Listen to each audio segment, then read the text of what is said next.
Picture this. It is the year 1520. You are lying in the mud of the Holy Roman Empire. Your leg is shattered. A man is standing over you with a glowing red iron rod. He is not going to kill you. He is going to save you by burning you alive. Flash forward 400 years, 1916, Verdun. The fire is gone, replaced by this, the capital bone saw. Nickel-plated steel, German industrial efficiency applied to human bone. It can sever a femur in 30 seconds. No anesthesia, no antibiotics, just the rhythmic grinding of metal on calcium. Flash forward again, 2026. The human hand is removed entirely. This is the autonomous trauma pod, a carbon fiber surgeon that never shakes, never sleeps, and never feels pity. These three objects tell the true history of warfare. It is not a history of generals or flags. It is a history of the butcher's saw. From the crude brutality of the cautery iron, to the assembly line of the world wars, to the silicon precision of the future. Today, we are going to perform a forensic autopsy on military medicine. We will examine how Germany, a nation obsessed with engineering, spent 1,000 years trying to solve a simple, bloody engineering problem. How do you fix a broken human machine while it is still under fire? If you enjoy learning about the hidden truths of history, consider hitting that like button and subscribing for more content like this. And please comment below to let me know where you're listening from. I find it incredible that we're exploring these ancient stories together from different parts of the world, connected across time and space by our shared curiosity about the past. Act 1. The Era of Flesh. To understand the beginning of this story, you have to forget everything you know about modern medicine. Forget germs, forget anesthesia, forget hope. In the 16th century, a German battlefield was a place where biology went to die. Let's look at the forensic reality of a wound in the era of the Landsknecht. A lead ball from an arquebus doesn't just cut flesh. It is a slow-moving, heavy projectile. When it hits your thigh, it doesn't pierce, it shatters. It turns the femur into a bag of gravel. It drives dirty fabric, mud, and horse manure deep into the muscle tissue. You are dragged to the rear. You are not met by a doctor. You are met by a Feldscher, the field barber. He is a tradesman. In peacetime, he cuts hair and pulls rotten teeth. In war, he is the only thing standing between you and the grave. He has no university degree. He has a razor, a saw, and a bottle of schnapps. And the schnapps isn't for you, it's for him, to steady his hands against the screaming. There is no morphine. There is only the three-man hold. 3 of the strongest men in the regiment pin you to a wooden table. 1 holds your chest, 1 holds your good leg, the 3rd sits on your abdomen. The Feldscher produces a curved knife. He doesn't look at your eyes, he looks at the meat. Step 1. The incision. He cuts rapidly through the skin and muscle. The forensic term is circular amputation. He slices straight down to the bone. The muscles, under tension, instantly retract, exposing the white calcium of the femur. The pain at this stage is blinding. It overloads the nervous system. Your vision goes white. Your body goes into neurogenic shock. Your blood pressure crashes. Step 2. The saw. He picks up the heavy iron saw. He cannot hesitate. If he goes too slow, you die of shock. If he goes too fast, the saw jams in the marrow. He saws back and forth with the rhythm of a carpenter. Grind, grind, grind. You can hear it. You can feel the vibration traveling up your spine. In less than 60 seconds, the limb drops into a bucket of sawdust. But now you have a new problem. You are bleeding to death. The femoral artery is a high-pressure hose. It is pumping your life out onto the floorboards. In 1520, they don't know how to tie it off. They don't use silk thread. They use fire. For centuries, the standard German treatment for a gunshot wound or amputation was boiling elderberry oil. The logic was superstitious. They believed gunpowder was venomous. To neutralize the poison, you had to burn it out. Step 3.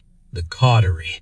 The Feldscher takes a ladle of boiling oil or a glowing red iron and presses it directly on the raw stump. The sound is a wet hiss.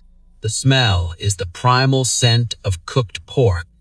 The protein in your blood vessels instantly coagulates, melting into a black crust that seals the artery. If you haven't passed out from the pain yet, you will now. It wasn't until the mid-16th century that a French surgeon and later German innovators like Fabry realized the madness of this.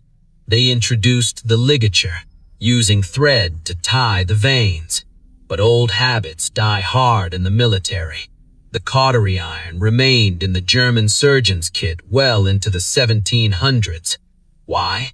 Because it was fast, and in war, speed is the only currency that matters. The verdict of the era of flesh. Let's say you survive the knife, you survive the saw, you survive the boiling oil.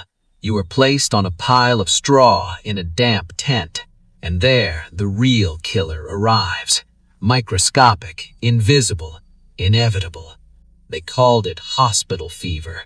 We call it sepsis. The Feldscher didn't wash his hands. He wiped his saw on his bloody apron between patients. He transferred the bacteria from the corpse in the corner directly into your open bloodstream. Within 3 days, the stump turns green. The fever spikes to 104 degrees. Your organs shut down one by one. In the era of flesh, the surgeon was often just an accessory to the executioner. Survival was not a medical achievement. It was a biological accident.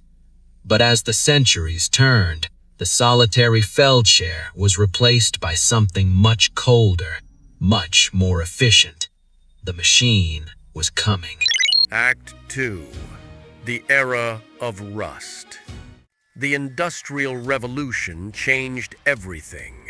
It gave us the machine gun. It gave us the high explosive shell. And it turned the battlefield from a duel into a slaughterhouse. War ceased to be an art. It became a factory process, and medicine had to become an assembly line to keep up. Enter the Stabsarzt, the staff surgeon. Unlike the Feldscher, he is a man of science. He has studied at the universities of Heidelberg and Berlin. He knows about bacteria. He has Lister's carbolic acid. He has the X-ray.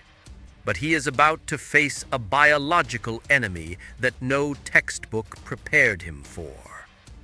It lived in the soil. For centuries, the fields of Flanders and France had been fertilized with horse manure. The dirt was rich in nitrogen and rich in a spore-forming bacterium called Clostridium perfringens. We know it by its industrial name, gas gangrene. When an artillery shell explodes, it doesn't just cut you. It drives shards of dirty uniform and muddy soil deep inside the muscle fascia. The wound closes up, the oxygen is cut off, and in that anaerobic darkness, the Clostridium wakes up. It begins to feed on the muscle sugar. As it eats, it releases toxins that liquefy the tissue. But its signature is gas. It produces pockets of nitrogen and carbon dioxide under the skin. If you pressed on a soldier's infected leg in 1916, it wouldn't feel like flesh. It would feel like bubble wrap. It made a crackling sound. The Germans called it Knisterrasen. The clinical term is crepitus. Imagine the sound. A doctor leaning over a patient in a quiet bunker, pressing on a swollen thigh and hearing the wet crackle pop of gas bubbles moving through dead meat. Once you heard crepitus, the limb was dead. You had hours before the toxins stopped the heart. The only cure was the saw. But before the saw came the logistics of the S-March bandage. This was the standard German tourniquet, a simple rubber strap. It saved thousands of lives by stopping hemorrhage, but in the chaos of the Somme or Stalingrad, logistics failed. A soldier might be tagged with an S-March and then lost in a transport wagon for 10 hours. The tourniquet stopped the bleeding, yes, but it also starved the limb of oxygen. It created the perfect dead environment for the gangrene to feast. The Stabsarzt was often forced to amputate, not because of the bullet, but because of the cure. The technique, the guillotine. In a sterile civilian hospital, a surgeon cuts a flap of skin to fold over the stump and stitch closed. It is neat, it is pretty. In the trenches, closing a wound was a death sentence. Stitching the skin shut meant trapping the gangrene inside. So the Germans adopted the guillotine method. You cut straight through, skin, muscle, bone, all at the same level, and then you leave it open. You do not stitch it. You leave the raw cross-section of the human thigh exposed to the air. You pack it with gauze soaked in disinfectant. It looks horrific. It looks like a butcher's cut. But oxygen is the enemy of gangrene. By leaving the meat open, you kill the bacteria. This assembly line of amputation required endurance that the human body does not possess. During the great offensives, a German surgical team might work for 72 hours straight. The floor would be slick with blood. The pile of limbs outside the tent would grow waist-high. How did they do it? As we learned in the previous file, they ran on pervitin. The surgeon was often just as high as the tank driver. But the darkest innovation of the era of rust was not surgical, it was administrative. It was called triage, the sorting. The German logic was cold and mathematical. Resources were finite. Pain was irrelevant. Only utility mattered. Forensic focus, the abdominal protocol. If a soldier arrived with a gut shot, a perforated intestine, he was often placed in the Sterbezimmer, the dying room. Operating on a stomach takes 2 hours. In those 2 hours, the surgeon could amputate 4 legs and save 4 men. The math was simple. 1 stomach equals 4 legs. So the gut-shot soldier was given a mercy dose of morphine and left to wait for the end. The Stabsarzt didn't have time to hold his hand. He was already sawing through the next femur. By 1945, the German medical machine had collapsed. In the ruins of Stalingrad, there was no more pervitin, there was no more anesthetic. There were only rusty saws and frozen flesh. The era of rust ended not with a medical breakthrough, but with total system failure. But from these ashes, a new philosophy would rise. We stopped treating the army. We started treating the human. The Silicon Age was coming. Act 3. The Era of Silicon.